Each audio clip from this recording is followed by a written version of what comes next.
What is going on, you guys? Today we have very special guest, Matt Harmon. He is the Bowdoin track and field coach. Matt, could you tell us a little bit about yourself?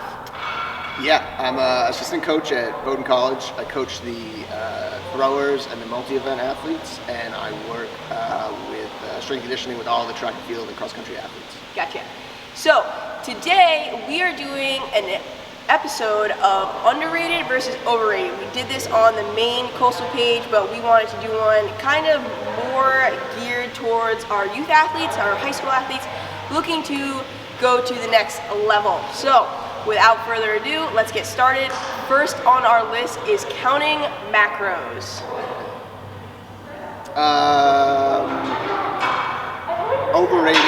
Overrated for athletes. Okay. Yeah. If you're, thinking of specifically college athletes or track and field athletes, like if you're at the practice every day, we're training maybe 2 times a day with a weight room session, you're eating well, you're performing well, you feel good, that's great. Like as long as we're learning about nutrition as we go along, that's great. If we're getting a little too heavy or we're not eating enough, like maybe we need to talk about it a little bit, but I think bringing a scale to the college cafeteria is a little ridiculous. Yes. So as long as you learn how to eat to fuel, I think this is kind of overrated. I would agree. I do see a time and place for learning how to weigh your food, and by weighing your food you can learn how to eyeball portion sizes, because I think one of the things our athletes, especially the high schoolers, they don't understand is how much protein they need and how many carbs they need to eat in a day to fuel their body. So like, as long as we're not making it where you're obsessed with a scale that you want, like you feel the need to bring it to the cafeteria, I'm with you on that. As long as we're eating to fuel, getting enough of the right nutrients, we should be good to go. Next, warming up before exercise. What do you think? Yeah, I think in a athlete world, it is kind of perfectly rated. I would also say underrated in a sense of like, we've started at Bowdoin saying movement prep instead of warm up. I feel like warm up, my athletes would just sort of slog through the exercises and not really focus. Like, this is preparing you for the shot put or the 100 meter, like whatever we're doing. So like focusing on these movements and not just doing it to get them done has worked well for us. So I would say like slightly underrated until you learn, and then it's perfectly rated. I 100% agree. And that kind of leads into our next one, which is cooling down after exercise. Yeah. Totally underrated. Okay. Underrated. Our athletes are always, I got to get to dinner and then I got to go to class, or I got to go to this next thing or next thing. So, and if there's sort of 20 athletes finishing within a 20-minute span and they're all sort of doing it at different times, and there's not someone to say like, hey, get these 5-minute cool down in, it gets lost quick. So I think teaching the importance of a cool down, even if it's like a 5-minute barefoot walk and roll, is super important. So for my athletes, I would say it's underrated. I would also say it's underrated, and one of the reasons why we want you guys to focus on a cool down is because when you initially step into the gym, depending on the type of day you had, your stress levels might already be elevated. And then we're going to put you through a workout which is designed to increase those stress levels even more. So if you don't kind of focus on that cool down and take the time to decompress and lower those stress levels, you're just going to keep getting higher and higher and higher, and it's just going to lead to burnout. You're not going to feel great, and performance might suffer. So cool downs definitely are underrated and important. Protein shakes, I think they're underrated. And the only reason I say that is because sometimes I feel like athletes have a hard time getting up their protein in. And as long as they're not using it like for the majority of their source of protein, I don't think it's a bad thing to do. Even for high schoolers, I think, like more so juniors and seniors when they're really starting to focus on going to college, but I think they're underrated.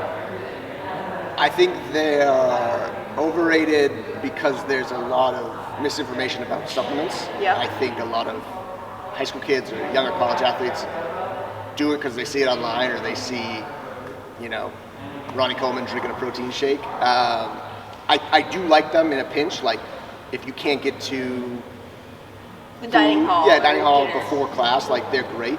I don't think they're a meal replacement. I think if you find the right protein with the right mix of protein and carbs, like yeah, they're great,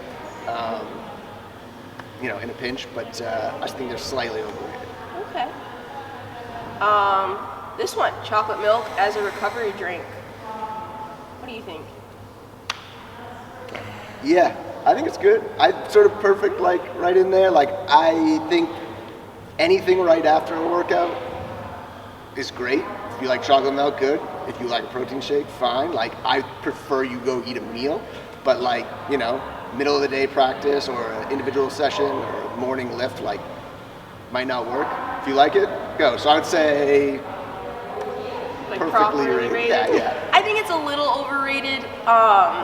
I get why it's so like sought after because like there's protein and there's carbs and like it's the holy grail, but like there's not a ton of protein and like, hey, mix it in with your protein shake and then boom, that's the perfect post-workout shake right there.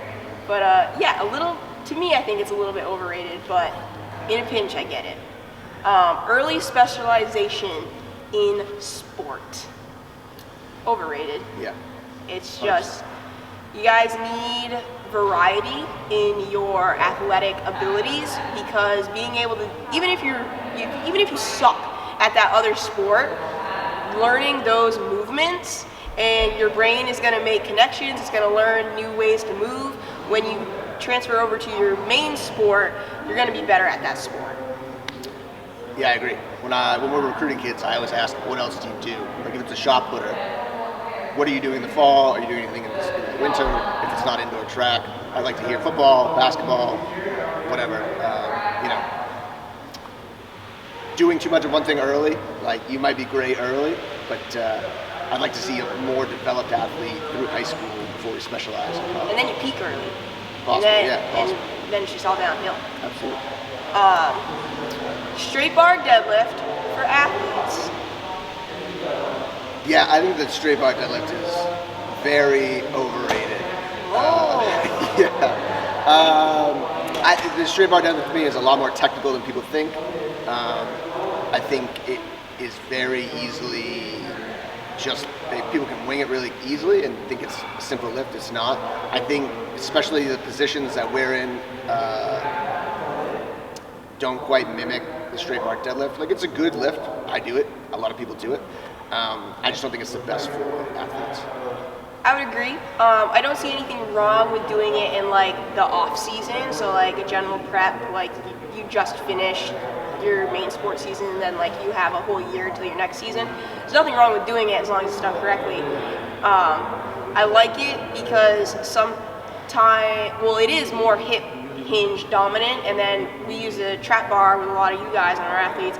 And I like the trap bar, but it becomes more squingy, so like squat hinge, and it's just, sometimes I really want them to get into that hip, and they can kind of cheat that in the trap bar. So I don't see anything wrong with it. I think it comes with time or place, but yeah, I kind of agree that it's overrated because people are like, oh, how much can you deadlift? Yeah. Just like, no one cares. What about for adults? Yeah, this is a good question. I think like if you're trying to deadlift more, go to town. If you don't know how to hinge properly, like if you don't know how to get into correct positions, like yeah, start with the trap bar and work your way up. Yeah. Kind of the same idea, like risk versus reward. Yeah. Like if you want to get better at the deadlift, then you have to practice the deadlift. But if it kind of causes issues, if you have a hard time learning it, there's no point in doing it. It's not really going to better your performance or anything. There's no magic exercise. Alrighty guys, that is part 1 to this overrated, underrated series, and we will come back probably tomorrow with part 2. So be on the lookout for that.